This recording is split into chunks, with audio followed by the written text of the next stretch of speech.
तो क्या विपक्ष के चेहरे के तौर पर अखिलेश यादव राहुल गांधी को प्रधानमंत्री पद पर नहीं देखना चाहते? क्या यह सच है? अखिलेश यादव ने क्या कहा है, हम आपको यह बताएंगे। हम आपको यह भी बताएंगे कि 24 को लेकर 2024 राष्ट्रीय चुनाव को लेकर अमित शाह कौन सा प्लान तैयार करने जा रहे हैं और उत्तर प्रदेश में क्या है उनकी खास रणनीति, ये भी जानिए।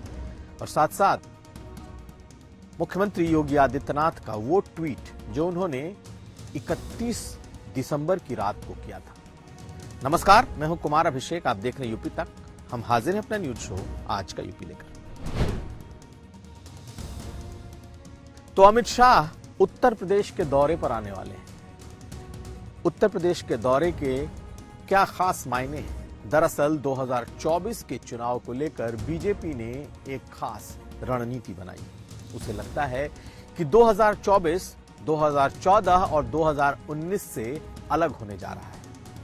ऐसे में 2024 में उत्तर प्रदेश पर खासा फोकस होने जा रहा है और इस बार चुनाव की कमान एक तरीके से अमित शाह ने 2014 की तरह ही एक बार फिर संभालने की भी तैयारी कर ली है। यही वजह है कि इस वक्त राष्ट्रीय संगठन महासचिव वीएल संतोष लखनऊ में हैं।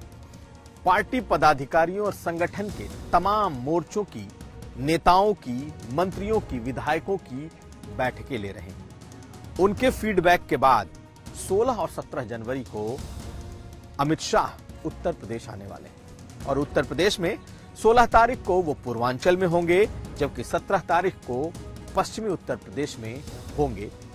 बीजेपी के सूत्रों के मुताबिक उनका यह दौरा प्लान किया जा रहा है और जिस तरीके से बीजेपी ने 2073 सीटें अपने सहयोगियों के साथ जीती थी, 71 सीटें खुद जीती थी, इस बार भी बीजेपी का मानना है कि अगर ठीक से चुनाव लड़ गए, कमजोर सीटों को जिस फोकस कर लिया और जिन 16 सीटों को 2019 में हारे थे उसे अगर मजबूती से लड़ गए तो 2014 से बेहतर रिजल्ट किया जा सकता है।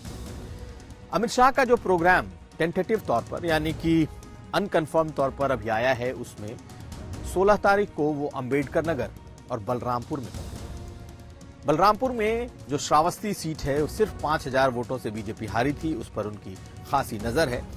जबकि जो अंबेडकर नगर सीट है बीजेपी वहां जीती नहीं है। इस बार पूर्वांचल में बीजेपी इस सीट पर खासी मशक्कत कर रही है, उसकी नजरें। अमित शाह का इन दोनों सीटों पर आना बहुत मायने रखता है। बीजेपी की तरफ से तैयारी इस बात की है कि जो भी कमजोर सीटें रही हैं उन्हें इस बार जीता जाए और इसकी तैयारी जबरदस्त तरीके से बीजेपी संगठन की तरफ से भी कर रही है। अमित शाह एक तरीके से खुद इसकी मॉनिटरिंग कर रहे हैं।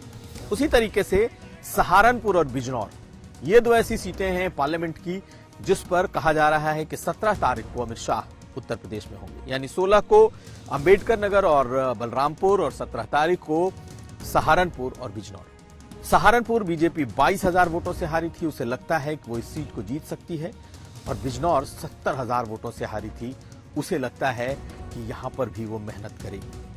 मुस्लिम बहुल्य इलाके हैं और अमित शाह इन इलाकों पर खासा फोकस कर रहे हैं। तो जिन सीटों को बीजेपी 2014 में हारी, 2019 में हारी, उन सीटों पर बीजेपी का फोकस है। हालांकि इसी पर फोकस करने का फल यह है कि आजमगढ़ और रामपुर जैसी सीटें बीजेपी जीत चुकी है। अमित शाह के आने के पहले पूरे प्लान को तैयार कर रहे हैं वीएल संतोष, फीडबैक ले रहे हैं संगठन से और उसके बाद अमित शाह जनवरी के इसी महीने में 16 और 17 तारीख को उत्तर प्रदेश में होंगे। ऐसी स्थिति में यह मान लीजिए कि जब दूसरी पार्टियां अभी तैयारी के उस मोड में नहीं आए हैं, सीधे सीधे अमित शाह 24 को लेकर चुनावी स्टीयरिंग पर बैठ चुके हैं। तो क्या अखिलेश यादव नहीं चाहते कि राहुल गांधी पर 2022 के चुनाव में दांव लगाया जाए?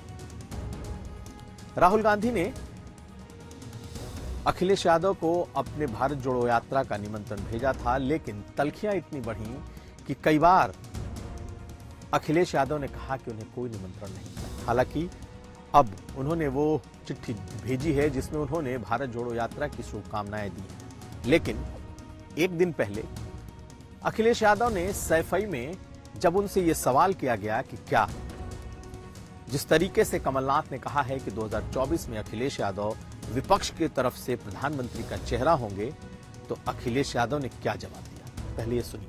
कमलनाथ को भैया राहुल गांधी को विपक्ष का प्रधानमंत्री का चेहरा बता दिया है। देखिए, वो अभी कोई तय नहीं कर सकता।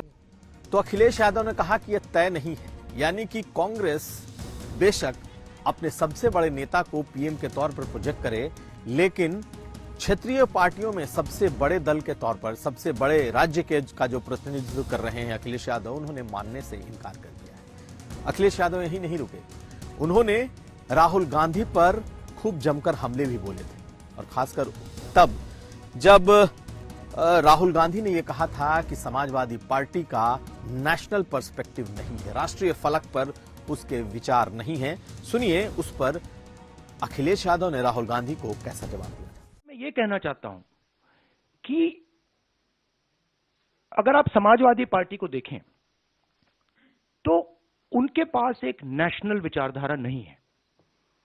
वो यूपी में जरूर उनकी पोजीशनिंग है और उसको उन्हें डिफेंड करना है, शायद उसलिए ना आए, बट नेशनल विचारधारा नहीं है। समाजवादी पार्टी का आइडिया केरला में नहीं चलेगा, कर्नाटक में नहीं चलेगा, बिहार में नहीं चलेगा, ठीक है। तो एक सेंट्रल आइडियोलॉजिकल फ्रेमवर्क स्ट्रक्चर की जरूरत है, वो कांग्रेस पार्टी ही दे सकती है। कांग्रेस पार्टी के लोगों को समाजवादी पार्टी के बारे में ये नहीं कहना चाहिए कि वो राष्ट्रीय पार्टी नहीं है, राष्ट्रीय मुद्दे नहीं है। नेताजी इस देश के रक्षा मंत्री रहे हैं। डॉक्टर लोहिया ने एक बार नेहरू जी से सवाल पूछा था उनके खर्चे को लेकर के, वो बहस लोकसभा में आज भी ये सबसे लोकप्रिय बहस है, और मुझे याद है कि सबसे पहले समाजवादी पार्टी ने उनको समर्थन दिया था, और उसी समर्थन की वजह से मध्य प्रदेश में कांग्रेस की सरकार बनी थी।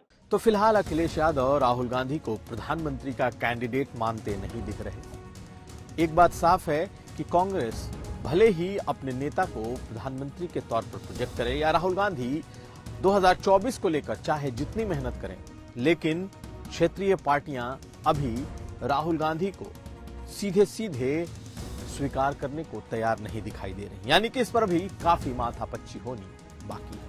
राहुल गांधी की भारत जोड़ो यात्रा 3 दिनों के लिए उत्तर प्रदेश में से ये यात्रा कल यानी मंगलवार से ये यात्रा उत्तर प्रदेश में होगी। उनके साथ माना जा रहा है कि प्रियंका गांधी, जो कि उत्तर प्रदेश की प्रभारी और राष्ट्रीय महासचिव हैं, वो भी इन 3 दिनों तक उत्तर प्रदेश में रहेंगे। पश्चिमी उत्तर प्रदेश के 3 जिलों से यात्रा गुजर रही है। गाजियाबाद के लोनी से शुरू होगी, शामली आएगी, शामली के बाद बागपत होते हुए यात्रा आगे बढ़ जाएगी। लेकिन ये यात्रा इतने कम दिनों के लिए और इतने शॉर्ट रूट पर है कि कांग्रेस पार्टी के नेताओं को भी नहीं लगता कि इस यात्रा का फायदा उत्तर प्रदेश में कांग्रेस पार्टी को 2024 में मिलेगा। कहा जाता है कि उत्तर प्रदेश से ही दिल्ली का रास्ता गुजरता है, लेकिन राहुल गांधी ने अपने इस यात्रा को उत्तर प्रदेश में सबसे छोटा रखा है।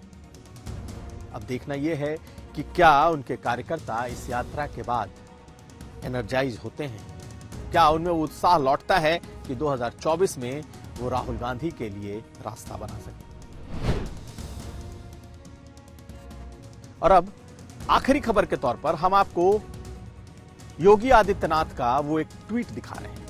इस ट्वीट में मुख्यमंत्री योगी आदित्यनाथ के गोद में बिल्ली है, और योगी आदित्यनाथ ने संस्कृत में एक लाइन लिखी है जिसका अर्थ है कि पशु पक्षी भी अपना हित और अहित समझते हैं। बिल्ली को गोद में लेकर उनका ये ट्वीट, ये तस्वीर 31 दिसंबर की है, यानी कि नए साल के ठीक एक शाम पहले की। इस ट्वीट के कई मायने निकाले जा रहे हैं। हम इन तस्वीरों के साथ आपको छोड़े जाते हैं। तो ये था आज का यूपी। हम फिर हाजिर होंगे, तब तक आप देखते रहिए।